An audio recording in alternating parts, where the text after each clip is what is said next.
이사야 18장은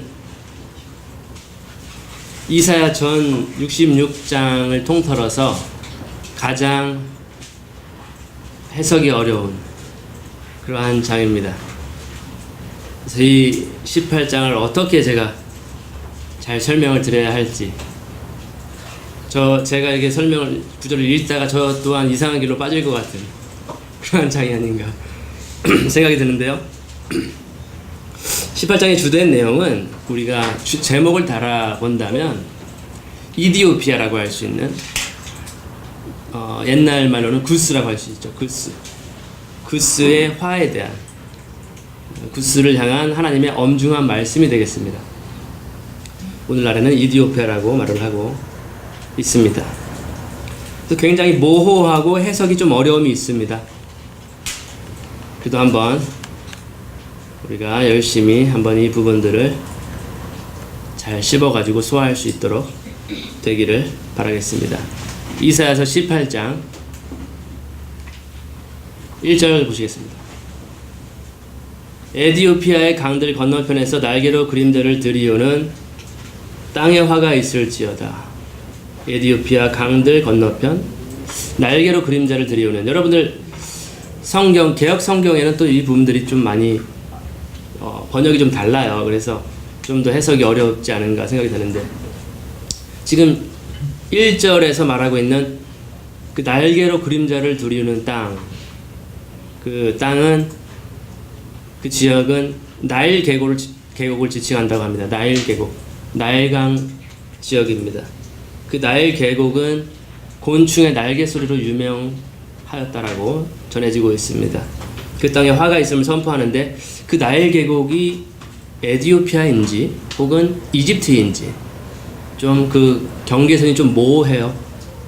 하지만 대부분의 성경학자들은 에디오피아 땅에 대한 이야기일 것이다 라고 의견을 모으고 있습니다. 대부분.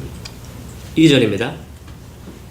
그 땅이 물 위에 떠있는 갈대배로 바다를 통해 대사들을 보내며 이르기를, 민첩한 사자들아, 너희는 흩어지고 벗겨진 민족 곧 그들의 시작부터 지금까지 두려움을 주는 지독한 백성에게로 가되, 불량대로 측량되고 짓밟힌 민족, 즉 강들이 땅을 못쓰게 만든 민족에게로 가라 하는도다. 굉장히 어떤 민족을 지금 표현을 하는데,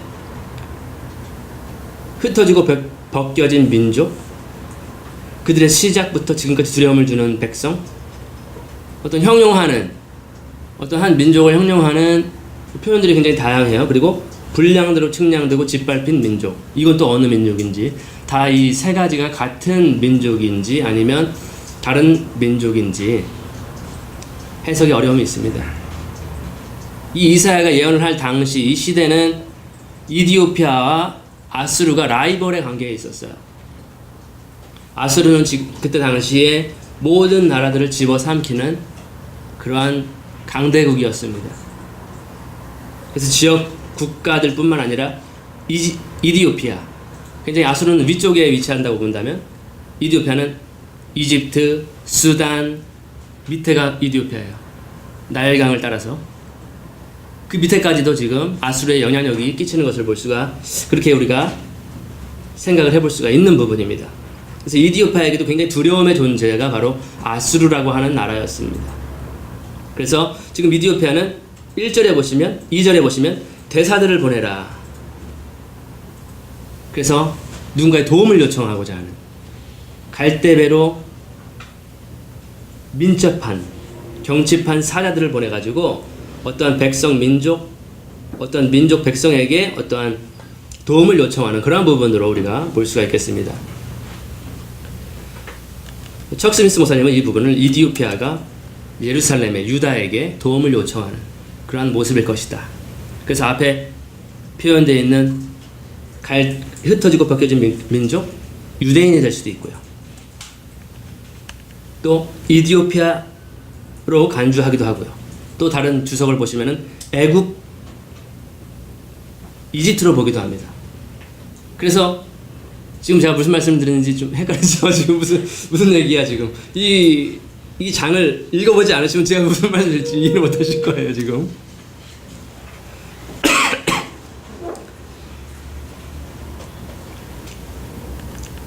그런데 그 백성들에게 지금 갈대 상자에 굉장히 빠른 배를 타고 이렇게 바다를 건너서 대사를 보내는 나라가 이디오피아일 가능성이 높고요. 어디에게 도움을 요청하냐면 남유다에 도움을 요청하는, 혹은 뭐 이집트라고 이야기하는 주석가들도 있어요. 그래서 이 부분을 여러분들이 세 권의 주석을 보시면 세 권의 주석 다 다른 이야기, 이건 애굽이다, 저건 이집트다, 뭐 에디오피아다, 뭐 다 다르게 지금 의견이 분분하는 그러한 부분인데, 큰 골자들을 우리 보면 될 것 같아요. 이러한 세세한 것은 우리가 알 수가 없죠. 왜냐하면 묵시문학이 가지고 있는 특징이에요. 모호해요. 지금 이게 어느 나라를 또한 지칭하는 거야? 이사야의 그 언어는 지금 어떠한 나라를 표현하고 있는 거야? 잘 알 수가 없는 부분이 있어요. 하지만 그런 와중에도 우리가 그 골자를 보면 되겠죠. 거기서 하나님의 뜻을 발견하면 되겠죠. 3절입니다. 세상의 모든 거주민들과 땅에 거하는 자들아, 그분께서 산 위에 길을 세우시거든 너희는 볼지어다. 그분께서 나팔을 부시거든 너희는 들을지어다. 하나님께서 뭔가를 하신다는 거죠. 지금 빠른 사신들, 대사들을 보내서 도움을 요청하고 있는 모습을 볼 수가 있어요. 왜냐하면 당시에 뭔가 어떠한 전쟁과 어떤 극심한 어떠한 탄압과 그러한 칼부림이 있는 그러한 위급한 상황에 지금 나라들은 바쁘게 움직이고 있어요. 서로 도움을 요청하고. 그런데 3절에 보시면은 이사야는 세상의 모든 거주민들과 땅에 거하는 자들아, 누구에게 집중을 해야 되냐? 그분께서 산 위에 길을 세우시거든 너희는 볼지어다. 그분께서 나팔을 부시거든 너희는 들을지어다. 하나님의 행동에 주의해야 된다. 하나님께서 지금 어떠한 일을 하실까를 관찰하고 바라봐야 된다라고 하는 그러한 부분들을 전달하고 있고요. 4절에 여호와께서 내게 이같이 이르시되 내가 내 안식을 취하며 또 내 거처에서 깊이 생각하기를 채소 위에 떨어지는 투명한 열기와 수확대의 열기 속에 거하는 이슬구름같이 하리라 하셨도다. 굉장히 시적인 표현이에요. 무슨 말을 하는 건지 자세히 보지 않으면 모르겠어요. 다른 번역으로 보시면 여호와께서 내게 이르시되 내가 나의 처소에서 조용히 감찰함이 쬐이는 일광 같고 가을 더위에 은무 같도다. 풀을 쬐는 일광처럼, 풀을 쬐일 때 조용하죠, 잠잠하죠. 하지만 굉장히 높은 온도로 풀을 쬐일 수 있겠죠. 또 이슬구름처럼, 가을 더위에 피어나는 이슬구름처럼, 그 아지랭이나 이런 것들이 열기가 있음에도 불구하고 잘 보이진 않죠. 하나님의 그 일광, 풀을 쪼이는 일광도 그 열기는 잘 보이지 않지만 하나님께서 잠잠히 자신의 거처에서 안식을 취하시면서 깊이 생각을 하시고 어떠한 일을 하신다는 거죠. 우리 눈에는 잘 보이지 않지만 마치 아지랭이같이 운무처럼 이슬 구름처럼 잘 보이지는 않지만 이렇게 풀밭을 쬐는 어떠한 풀을 쬐는 일광처럼 잘 보이지는 않지만 굉장히 뭔가 뜨겁게 뭔가 하나님은 일을 하신다는 거.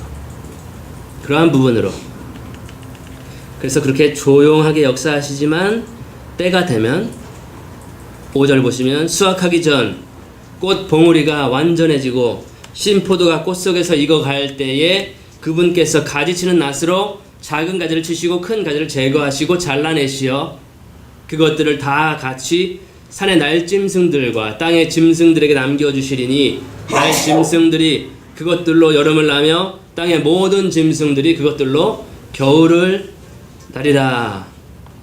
하나님은 잠잠하게 그 태양 열기처럼 피어나는 이슬 구름처럼 운무처럼 잠잠하게 하시지만 5절 6절을 보면은 때가 되시면 하나님께서 낫을 드시는 거죠.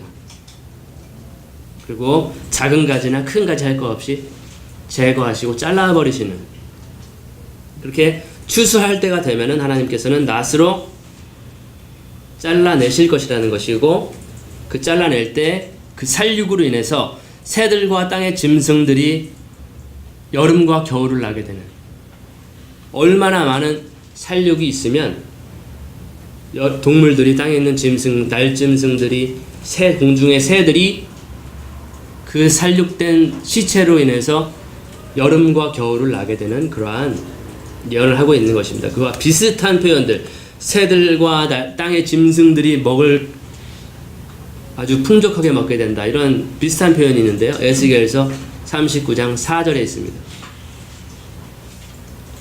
그리고 에스겔서 39장 17절에 있어요.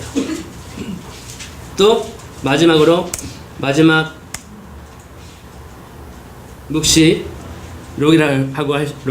묵시록이라고 할 수 있는 요한계시록 19장 21절에도 비슷한 표현이 있습니다.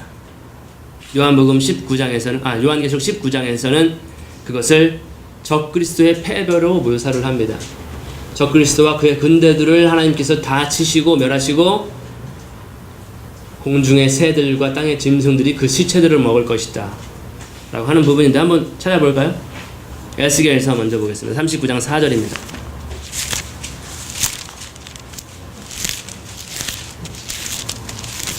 에스겔서 39장 4절에 보시면은 내가 이스라엘의 산들 위에 쓰러지리니 너와 너의 온 부대가 너와 함께한 백성들이라. 내가 너를 몹시 굶주린 각종 새들과 들의 짐승들에게 주어 삼키게 하리라. 내가 들판에 쓰러지리라. 이는 내가 그것을 말하였음이라. 주 하나님이 말하노라. 이것은 곡에 대한 예언이죠. 마곡 땅의 통치자 곡에 대한 예언인데요. 큰 살육이 있을 것을 지금 에스겔을 통해서 이야기를 하는 것이고, 다시 똑같은 장 17절에 보시면 너 인자야, 주 하나님이 이같이 말하노라. 너는 모든 깃 달린 새와 들의 모든 짐승들에게 이르라. 모여오라. 내가 너희를 위하여 베푸는 나의 제물, 즉 이스라엘의 산들 위에서 베푸는 큰 제물 사면에 모여서 너희는 살을 먹고 피를 마실지어다. 너희가 용사의 고기를 먹고. 이렇게 되어 있습니다. 엄청난 살육이 있을 것이기 때문에 공중의 새와 땅의 짐승들을 불러서 그 시체들을 먹게 하는. 마지막으로 요한계시록 19장 21절을 보시겠습니다.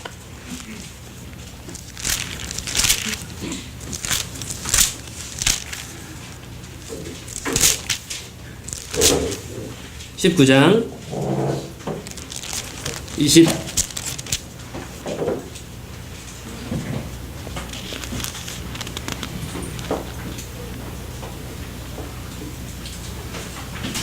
제가 먼저 17절부터 보겠습니다. 요한계시록 19장 17절.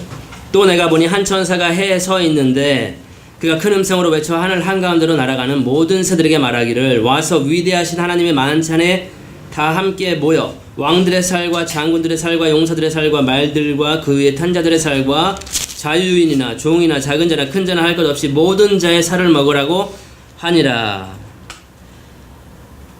내가 보니 그 짐승과 땅의 왕들과 그들의 군대가 그 말탄 분과 그의 군대에 대적하여 전쟁을 하려고 다 함께 모였더라. 말탄 자는 예수 그리스도시죠. 그분과 전쟁을 하려고 많은 군대들이 모여 있다라는 것이고, 근데 천사가 날아가면서 얘기하는데 너희들 다 와라. 너희들 만찬에 내가 초대해 주마. 엄청난 살육이 있을 것을 있기 때문에 이렇게 초대를 하는 것이죠. 21절에 그리고 그 남은 자들은 말 위에 앉으신 분의 칼. 20절에는 짐승이 잡히죠. 적그리스도죠. 그리고 그는 불과 유황못, 거짓 선지자도 같이 잡혀가지고 짐승의 표를 받은 사람들도 다 불못에 들어가죠. 산채로. 그 다음에 21절에 그리고 그 남은 자들은 말 위에 앉으신 분의 칼, 즉 그의 입에서 나오는 칼로 살해되니 모든 새들이 그들의 살로 배를 채우더라. 예수께서 이 땅에 오실 때에는 한마디로 피바다가 되는 겁니다. 엄청나게 많은 그리스도를 대적하는 왕들과 그들의 군대를 다 멸하시는. 결국 뭐예요? 지금 18장, 이사야서 18장에서 우리가 볼 수 있는 것은 뭐냐면, 사람들은 두려워서 어떠한 아수르라고 하는 당대의 굉장히 무서운 왕국이죠. 모든 나라들을 집어삼키고 있는 왕국 때문에 너무나도 지금 두려운 가운데 있는 거예요. 그래서 막 서로 동맹도 하고 도움도 요청하고 사신들을 보내가지고 도움을 요청하는 거죠. 그런데 하나님은 잠잠하게 풀을 쬐는 일광처럼 이슬구름처럼 잠잠히 생각하시고 엄청난 살육을 낫을 때가 됐을 때 낫을 드시고 그 모든 작은 가지나 큰 가지들 모든 가지를 다 살육해 버리는 그리고 땅의 짐승들과 새들이 배불리 여름과 겨울을 나게 되는 그러한 사건들이 이렇게 보여지고 있어요. 그렇기 때문에 동맹은 필요하지 않는 것이죠.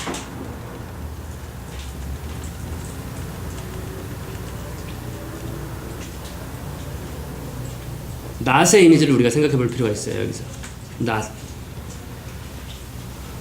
씨를 뿌리고 물을 줘서 곡식이 자라고 열매가 맺으면 낫을 들죠.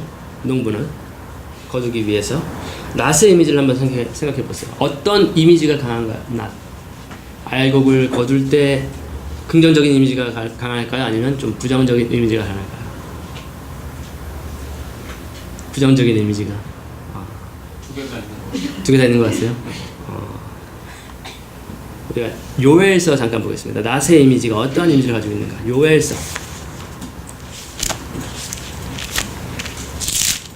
요엘서는 좀 뒤에 있죠?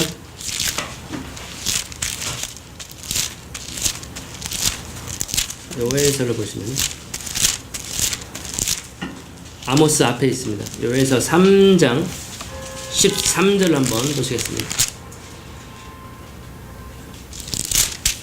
요엘서 3장 13절에 너희는 낫을 대라 이는 곡식이 익었음이라 너희는 와서 밟으라 이는 포도즙 틀이 가득 차고 독들이 넘쳐나미니 그들의 죄악이 크기 때문이라. 긍정의 이미지가 강한가요? 아니면 부정의 이미지가 강한가요? 부정의 이미지인가요?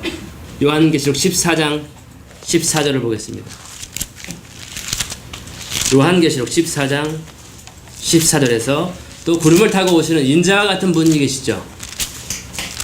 요한계시록 14장 14절에 또 내가 쳐다보니 보라 흰 구름이라 그 구름 위에 인자와 같은 이가 앉았는데 그분의 머리에는 금면류관을 썼고 손에는 예리한 낫을 가졌더라. 그때 다른 천사가 성전에서 나와 구름 위에 앉으신 그분께 큰 음성으로 부르짖기를 주의 낫을 대어 곡식을 거두소서 주께서 거두실 때가 되었으니 이는 땅의 곡식이 익었음이니이다 라고 하더라.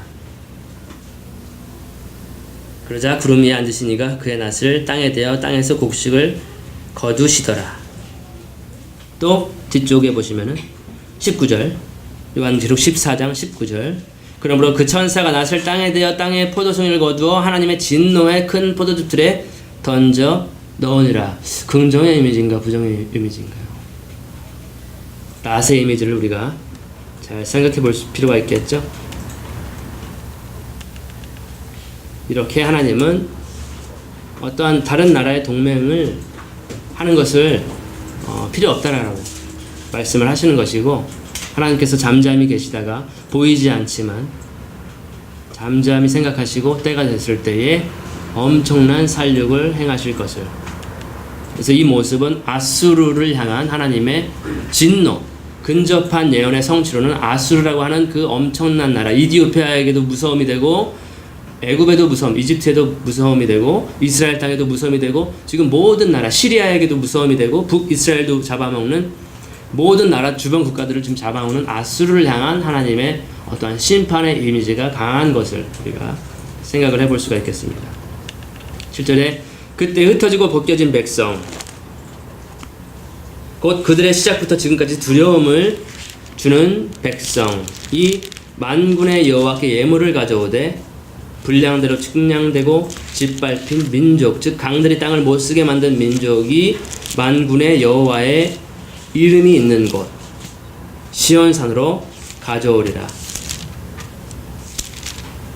어디로 귀결되냐면 뒤승전 해가지고 시온산으로 정리가 돼요. 시온산의 민족들이 하나님의 심판에 감사하는 민족들이 있겠죠.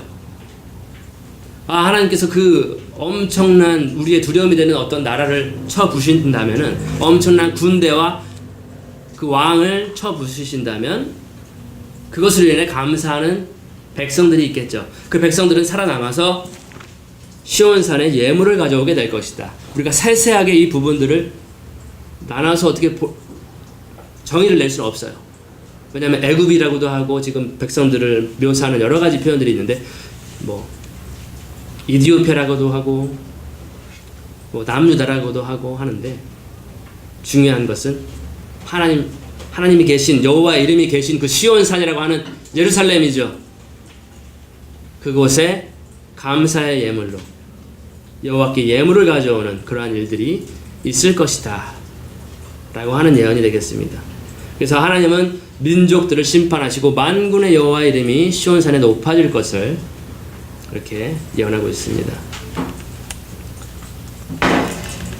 사도행전에서 재미있는 부분이 있어요. 사도행전 8장에 이디오피아 사람이 등장하죠. 이디오피아 여왕의 네시가 등장합니다. 여왕 간다케의 네시가 어딜 향해 왔어요? 예루살렘에 왔어요. 경배 드리러 왔습니다.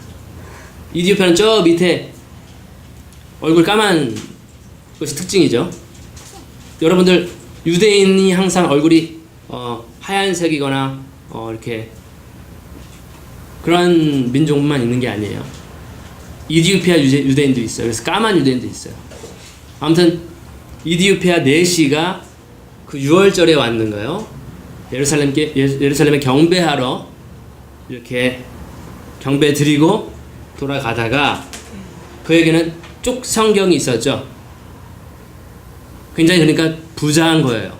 그때 당시에 성경을 가지고 있는 것 자체는 굉장한 어떠한 그 계급을 직분이 있는 것을 나타내주고, 근데 그 어떤 쪽 성경을 가지고 있었냐? 바로 이사야서를 가지고 있었어요.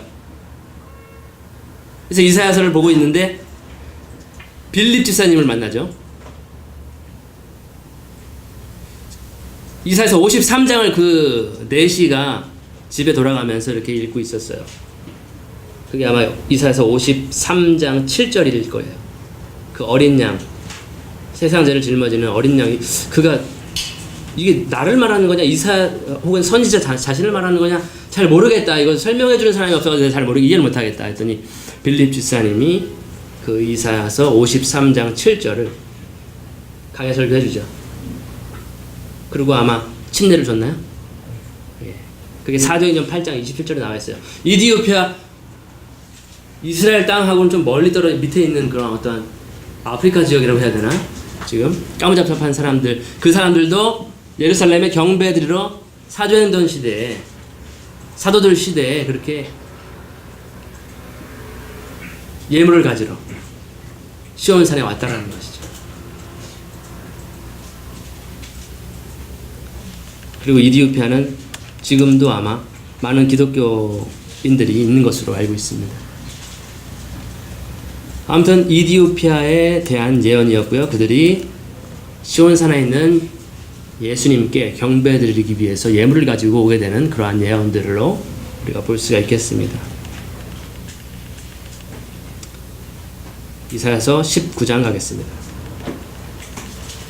이사야서 19장은 애굽의 쇠퇴와 붕괴에 대한, 이집트의 몰락에 대한 이야기로 전달이 되고요. 이사야는 계속해서 이스라엘의 주변 국가들의 심판에 대한 내용들을 전달을 하고 있습니다.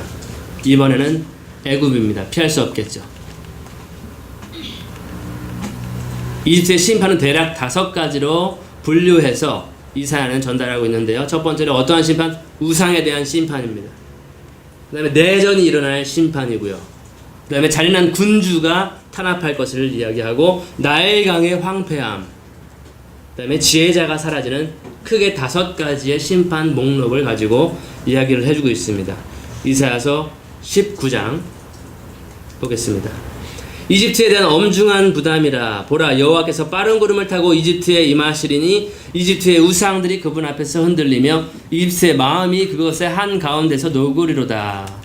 여호와께서 빠른 구름을 타고 오신다. 우리가 요한계시록 14장이었나요?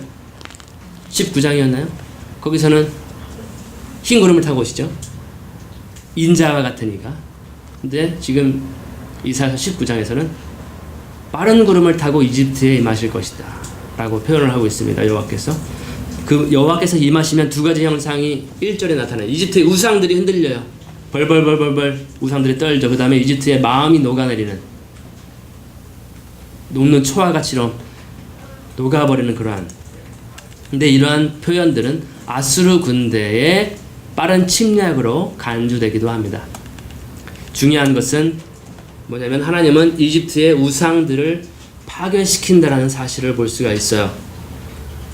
고대 이집트는 다신교 국가였죠. 엄청나게 많은 신들이 많은 나라였어요. 뭐 태양신도 있고, 뭐 나일강의 신도 있고, 파리 신도 있고, 엄청나게 많죠. 개구리 신도 있고. 그래서 하나님께서 출애굽시킬 때 이스라엘 백성들을 그 10가지 재앙은 다 이집트 나라에 있는 그들이 섬기던 우상들의 심판입니다. 그들이 섬겼던 것, 태양신, 빛을 없애버리죠. 정말로 이 만질만한 어둠을 하나님께서 내리세요. 근데 하나님의 백성이 있는 땅은, 고센 땅은 빛이 있어요. 아무튼 그러한 심판으로 하나님께서 출애굽시키신 것인데, 지금 우상들이 벌벌벌벌 떠는 그런 모습들을 설명해주고 있고, 2절에 내가 이집트 사람들을 세워 이집트 사람들을 치게 하리니 그들이 저마다 자기 형제와 싸우며 저마다 자기 이웃과 싸울 것이요 도시가 도시를 치고 왕국이 왕국을 치리라. 내전이죠. 내전. 내란이 일어나는 거예요. 우상들이 떨고요, 여호와께서 임했을 때 내란이 일어나고, 3절에 이집트의 영이 이집트 한가운데서 쇠잔할 것이요 내가 이집트의 계략을 멸할 터인즉 그들이 우상들과 마법사들과 부리는 영들을 지닌 자들과 마술사들에게 계략을 부하리라. 이집트의 영이 쇠잔해져 버리는, 그들의 계략이 멸망당하는. 그래서 마법사들이나, 옛날부터 마법사들이 많았죠. 이집트에 술사들이 많았습니다. 지혜자들이 많았어요. 근데 그들이 다 어리석어져 버리는 그러한 이야기고요. 4절에는 외전에 대한 외적인 침략이 또 있을 것. 또 내가 이집트 사람들을 잔인한 군주의 손에 넘겨주리니 포악한 왕이 그들을 다스리리라. 주 곧 만군의 여호와가 말하노라. 4절에서는 잔인한 군주가 이집트를 다스리게 된다. 한마디로 내란도 있고 외란도 있고, 이걸 4자성어로 진퇴양난이라 그러죠. 앞으로 갈 수도 없고 뒤로 갈 수도 없는 정말로 심각한 심판이죠. 잔인한 군주, 여기 4절에서 표현된 잔인한 군주, 포악한 왕으로서는 많은 왕들이 제시가 되고 제한이 돼요. 사르곤이라고 하는 아수르의 왕, 에살하돈, 캄비세스는 고레스, 바사왕 고레스의 아들이고요. 또 느부갓네살, 바벨론의 느부갓네살 등등으로 많이 제시가 되는데요. 우리가 좀 유력하게 볼 수 있는 왕은 아수르의 사르곤 왕이 아닐까 생각을 해볼 수가 있겠고요. 왜냐하면 다음 장에 아수르 왕 사르곤이 등장합니다. 5절 바다에서 물들이 없어지고 강이 피폐하게 되며, 하지만 그 4절의 잔인한 군주는 나중에 또 미래적인 예언으로 볼 수가 있는 것이죠. 이때 당시에는 무시무시한 아수르 왕이 될 수 있겠지만, 혹은 바사 왕이 될 수도 있겠고, 느부갓네살 바벨론 왕이 될 수도 있겠지만, 애굽을 멸하는 그러한 왕이 될 수 있겠지만, 먼 미래를 봤을 때 또 한 명의 어떠한 왕으로 우리가 볼 수가 있겠죠. 5절에 바다에서 물들이 없어지고 강이 피폐하게 되어 마르며 그들이 그 강들을 돌려서 멀리 보내리니 방어하던 시내들이 고갈되어 마르고 갈대와 부들도 창포도 시들며. 이집트라고 하는 국가는 나일강을 중심으로 문명이 발달된 지역이에요. 나일강, 그들의 젖줄이라고 할 수 있죠. 나일강. 근데 그 나일강, 이집트의 근원이 쑥대밭이 되는 거예요. 지금 5절 6절에서 물들이 없어지고 강이 피폐하게 되고 마르고. 나일강에 지금 이집트인들이 세우는 댐이 하나 있다고 그래요. 굉장히 유명한 댐인데 그것은 아스완 댐이라는 거예요. 아스완 댐 들어보셨을 거예요. 저는 이거 공부하면서 처음 들었는데 어떻게 알고 계시는군요. 아스완 댐이라는 것이 이집트의 유명한 댐이 하나 있어요. 굉장히 크고 굉장히 높아요. 여러 가지 역사적으로 문제가 많았었어요. 그 공사로 인해서. 그런데 이집트의 수력 발전, 그 댐을 통해서 전기를 공급하는 공급원이 되고요. 굉장히 중요한 댐이라고 볼 수 있어요. 그런데 이러한 재앙, 하나님의 재앙으로 인해서 그 아스완 댐도 무너져 버리고 쇠퇴해져 버리는 그러한 예언으로 많은 학자들이 보고 있습니다. 7절에 시냇가와 시내어귀의 종이 갈대들, 나일 언덕의 초장과 시냇가에 심은 것들이 다 시들고 사라져서 다시는 있지 아니하리라. 종이 갈대라고 번역된 부분도 있고 나일 언덕의 초장이라고 번역된 성경도 있을 거예요. 그것을 영어로 보시면, 영어 킹 제임스 성경으로 보시면 paper reed라고 해가지고 종이 갈대예요. 종이 갈대. 그것을 우리가 뭐라 그러냐면, 옛날에 종이가 나오기 전에, 나무에서 종이를 만들기 전에 그 페이퍼 리드로 뭐냐면 그게 파피루스예요. 파피루스. 고대 종이로서 만든 그 풀 같은 거를 잘라가지고 막 엮어가지고 종이처럼 만든 그 파피루스가 소멸되는 그러한 부분으로 볼 수 있겠고, 8절에 보시면 어부들도 애곡하며 시내에 낚시를 던지는 모든 자들도 슬퍼하고 물 위로 그물을 던지던 자들도 기온을 잃으며 어업의 타격, 물고기가 다 죽어버리는, 다 슬퍼하고 다 기온을 잃어버리는. 9절에 고운 아마로 옷을 만드는 자들과 그물 제품을 짜는 자들이 당황하고 방직 산업에 소멸이 되는, 굉장히 세부적으로 하나님은 이렇게 지금 이 애굽에 대한, 이집트에 대한 심판을 기록하고 있어요. 10절에 또 고기를 잡으려고 수문과 연못을 만드는 모든 자들이 그 목축한 것에서 낙당하리라. 나일강을 중심으로 한 모든 산업들이 완전히 다 망하는. 그래서 지금 이러한 것들을 어떤 핵무기의 여파로도 생각하는 사람들도 있습니다. 11절 참으로 소안의 통치자들은 어리석은 자들이며 파라오의 지혜로운 조언자들의 조언도 어리석게 되었는데 어찌 너희가 파라오에게 이르기를 나는 지혜로운 자의 아들이라 옛 왕들의 아들이라 하느냐. 이집트는 굉장히 지혜로운 나라였죠. 굉장한 문명, 최첨단의 문명. 아브라함이 이집트를 처음 방문했을 때, 그때도 아마 피라미드나 이런 것들을 봤을 거예요. 아브라함이. 그때 당시 아브라함 눈에는 그건 엄청난 건축물이죠. 지금도 뭐 세계 불가사의라고 할 수 있는 피라미드, 그 안에 들어가면 뭐 썩지도 않는다, 뭐 이런 이야기들도 있고, 많은 왕들의 그러한 보물들과, 그래서 뭐 이런 것을 소재로 해가지고 영화도 많이 만들었죠. 예. 그런데 지금 소안의 통치자, 이집트의 통치자들이 바보가 되는, 한순간에 바보가 돼버리는 그러한 재앙으로, 그렇게 지혜로웠던 미라, 피라미드, 스핑크스와 같은 그러한 모든 이집트의 지혜자들이, 통치자들이 지혜를 잃어버리는, 어리석게 되어버리는 예언이고요. 12절에 그들이 어디 있느냐, 너희 지혜로운 자들이 어디 있느냐, 그들이 지금 내게 고할 것이요 또 그들은 만군의 여호와께서 이집트에 대하여 계획하신 바를 알지어다. 13절 소안의 통치자들은 어리석은 자들이 되었으며 노베 통치자들은 속임을 당하였도다. 또 그들은 이집트 지파들의 버팀목이었거늘 그들마저도 이집트를 꿰었도다. 여호와께서 그것의 한가운데서 삐뚤어진 영, 퇴폐한 영을 섞으셨으므로 그들이 이집트로 하여금 그것의 모든 일에서 잘못하게 하되 마치 술 취한 자가 자기의 토한 것 가운데 비틀거리는 것 같게 하였으니 이집트를 위해서는 머리나 꼬리나 가지나 골풀이 할 일이 아무것도 없으리라. 하나님께서는 그렇게 이집트를 철저하게 완전히 멸하시는 것을, 그래서 정말 속수무책, 어떠한 것으로도 회복 불가능의 상태, 모든 것을 다 면해 철저하게 치밀하게 멸하시는 하나님의 심판과 계획이 있다라는 것.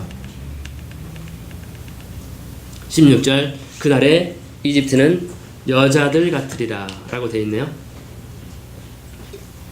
이집트는 굉장히 강력한 나라였지만 지금은 그 나라는 연약한 여자들 같이 될 것이다. 그것이 만군의 여호와의 흔드시는 손이 자기 위에서 흔들림으로 인하여 무서워하며 두려워하리라. 유다의 땅은 이집트에게 두려움이 되며 반대로 유다 땅은 이집트에게 두려움이 되는 것이죠. 유다에 대하여 말하는 자마다 스스로 두려워하리니 이는 만군의 여호와의 계획, 곧 그분께서 이집트를 치려고 결심하신 계획 때문이라. 하나님의 심판으로 인해서 유다가 이집트의 두려움이 되는 상황이 올 것이다. 18절입니다. 그날에 이집트 땅의 5 도시가 가나안의 언어를 말하며 만군의 여호와께 맹세할 것이요 한 도시는 멸망의 도시라 불리리라. 장망성이라 불리리라. 이집트 땅의 5도시가 가나안 방언을 말하게 되는, 가나안 방언은 히브리 말을 뜻합니다. 유대인들의 말을 하게 되는 것이에요. 이집트의 5성읍. 그리고 한 도시는 멸망의 도시, 장망성이라 불리리라 라고 되어 있네요. 장망성. 그 한자를 풀어보면 장차 망하게 될 성이라, 멸망의 도시라 라고 불릴 것이다. 그 중에 하나가 왜 그럴까요? 그 중에 한 도시는 바로 태양의 도시라고 불리는 도시가 있어요. 태양의 도시라고 하는 그 도시가 멸망의 도시가 될 것이라는 어떠한 그러한 예언으로 볼 수가 있겠죠. 그 장소가 창세기 41장 45절에 요셉의 장인 어르신의 어떠한 직장이 있는 곳, 왜냐하면 온의 제사장이라고 나와 있습니다. 온이라고 하는 땅이 바로 태양신 숭배의 중심지였어요. 요셉의 장인 어른이 온의 제사장이었어요.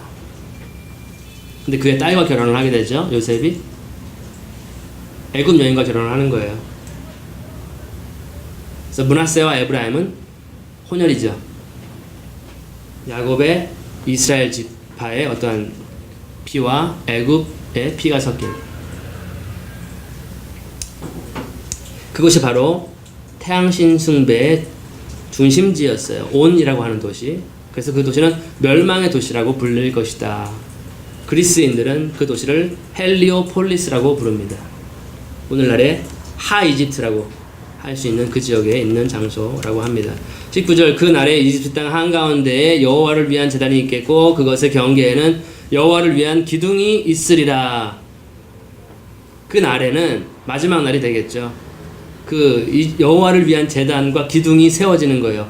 이거는 지금도 이집트를 놀러 가면은 뭐 스핑크스나 피라미드나 미이라 이런 것들을 우리가 볼 수가 있겠죠. 오벨리스크, 그들이 세운 어떤 탑들이나 뭐 이런 것들을 볼 수 있는데 아직 여호와를 위한 제단과 기둥은 없을 것 같아요.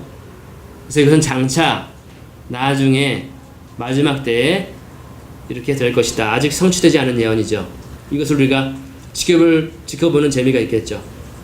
20절에 그것이 이집트 땅에서 만군의 여호와를 위한 표적과 증거가 되리니 그들이 학대하는 자들로 인하여 여호와께 부르짖을 것이요 그분께서 한 구원자 곧 위대한 자를 그들에게 보내사 그가 그들을 건지게 하시리라.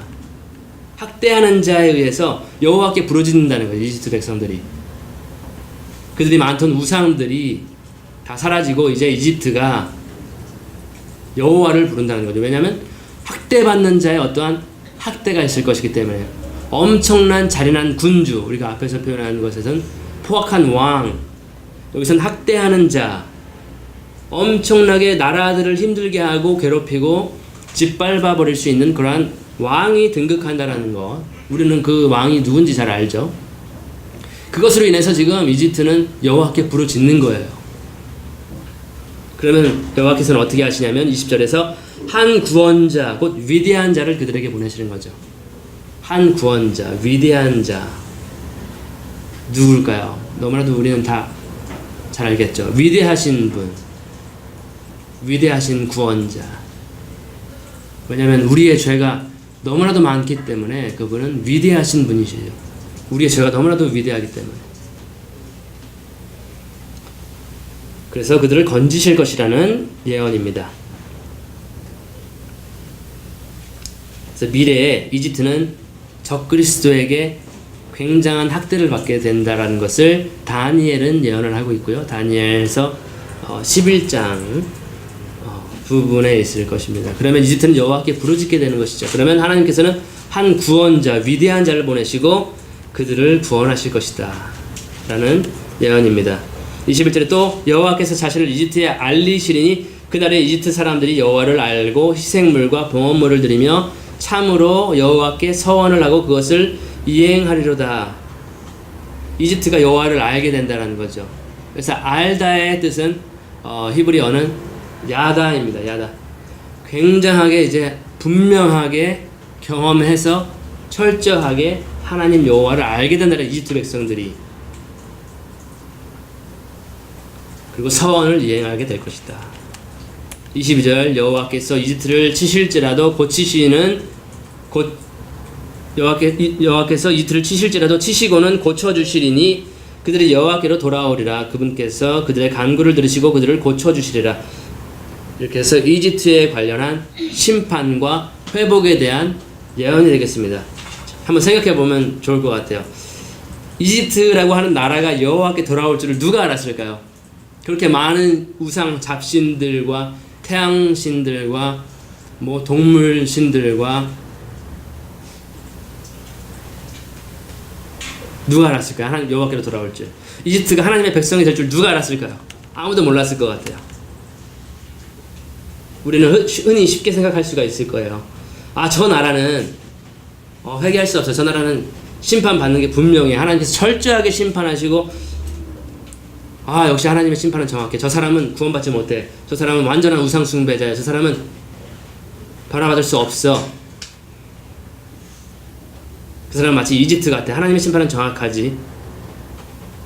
저런 사람은 천국에 갈 수가 없지. 나쁜 짓 하면 저렇게 하나님께서 심판하실 거야. 우리는 그렇게 하나님의 공의를, 저 사람은 맞아도 싸, 뭐 이런 식으로 하나님이 심판하셔야 돼, 반드시. 하나님의 공의를 찬양하는 그러한 경향이 우리들은 많이 있는 것 같아요.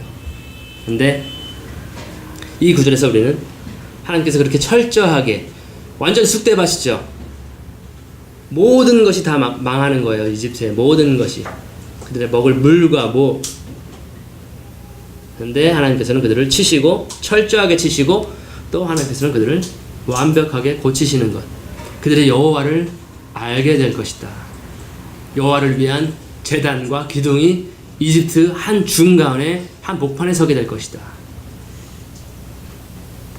그래서 우리는 쉽게 단정 지으면 안 돼요. 저 사람은 구원 받을 수 없어. 저 사람 저렇게 극악무도하고 우상 잘 섬기고.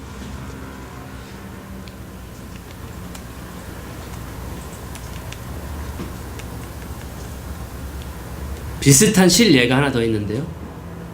유명한 사도 중에 한 사람도 있었죠. 저 사람은 절대 변할 수 없는 사람이야. 저 사람은 우리를 잡아서 엄청나게 많은 사람들을 감옥에 가둔 사람이야.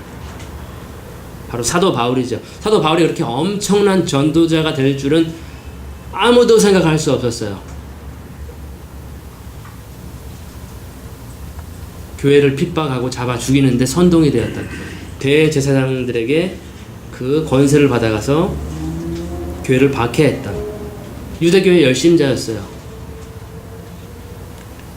근데 그는 하나님께서 이방 전도를 위해서 준비하시고 마련하신 그릇이었다라는 것이죠. 그래서 아나니아가 그 눈먼 사울을 만나기 전에, 아, 저 사람은 너무 무섭고 지금 엄청나게 많은 사람들을 잡아갖고 죽였어요. 그런데 하나님께서 이런 말씀하시죠. 주께서 이르시되, 가라, 이 사람은 내 이름을 이방인과 임금들과 이스라엘 자손들에게 전하기 위하여 택한 나의 그릇이라.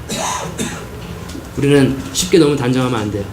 여기 앉아 계신 분들 중에서도 엄청난 복음 전도자가, 그 다음에 엄청나게 우상을 섬겼던 사람이라 할지라도, 무당 잡신을 모셨던 사람이라 할지라도, 그 사람이 나중엔 여호와를 알게 돼서 엄청난 일들을 하게 될 줄 우리는 모른다라는 거죠. 단정 지을 수 없다라는 것이죠. 그래서 과거 이집트, 고대 이집트는 우상 숭배의 국가였습니다. 엄청난 신들. 현재 이집트는 어떠한 나라냐면 무슬림 국가입니다. 기독교를 전파하다가 잡혀갈 수도 있고요, 죽을 수도 있어요. 무슬림 국가예요. 아, 무슬림 국가가 어떻게 변할 수 있을까? 그런데 그리스도께서 다시 오실 때에 이집트는 그리스도의 국가가 되는 거예요. 그리스도의 나라가 되는 거예요. 여호와를 섬기고 아는 그러한 서원을 이행하는 그러한 나라가 되는 것을 지금 19장에서는, 이사야 19장에서는 예언을 하고 있는 것이고, 23절입니다. 그날에 이집트에서부터 아시리아에 이르는 큰 길이 대로가 있어 아시리아 사람은 이집트로 가고 이집트 사람은 아시아로 가며 이집트 사람들이 아시리아 사람들과 함께 섬기리라. 이것도 참 놀라운 일이에요. 24절 그날에 이스라엘이 이집트와 아시리아와 함께하는 셋째 나라가 되어 그 땅 한가운데서 복이 되리니 만군의 여호와께서 그들에게 복을 주시며 이르시되 내 백성 이집트여 내 손으로 지은 작품 아수르여 내 상속 백성 이스라엘이여 복이 있을지어다 하시리로다. 굉장히 이거 놀라운 구절이죠. 아수르는 지금 우리가 쉽게 말 표현하자면 적그리스도의 나라예요. 모든 나라를 지금 잡아삼키는 나라예요. 포악한 왕, 그러한 군주. 근데 지금 이 예언들을 보면은 이집트와 아수르와 이스라엘이 함께 복받은 백성들이 된다. 함께 여호와를 섬기는. 23절에 큰 길이 있을 것이다. 대로가 있을 것이다. 이런 표현을 이스라엘은 굉장히 많이 해요. 하이웨이가 생기는 거예요. 나라마다 국경이 없고 서로 여호와께 가는 어떠한 큰 길이 열리는. 그래서 결국에 이러한 구절들도 미래적인 예언이죠. 우리가 지켜보면 굉장히 재미있을 것 같은 그러한 예언이에요. 그래서 이집트와 이스라엘과 아수르가 조화를 이루면서 하나님을 섬기게 되는 그러한 놀라운 예언이 되겠습니다.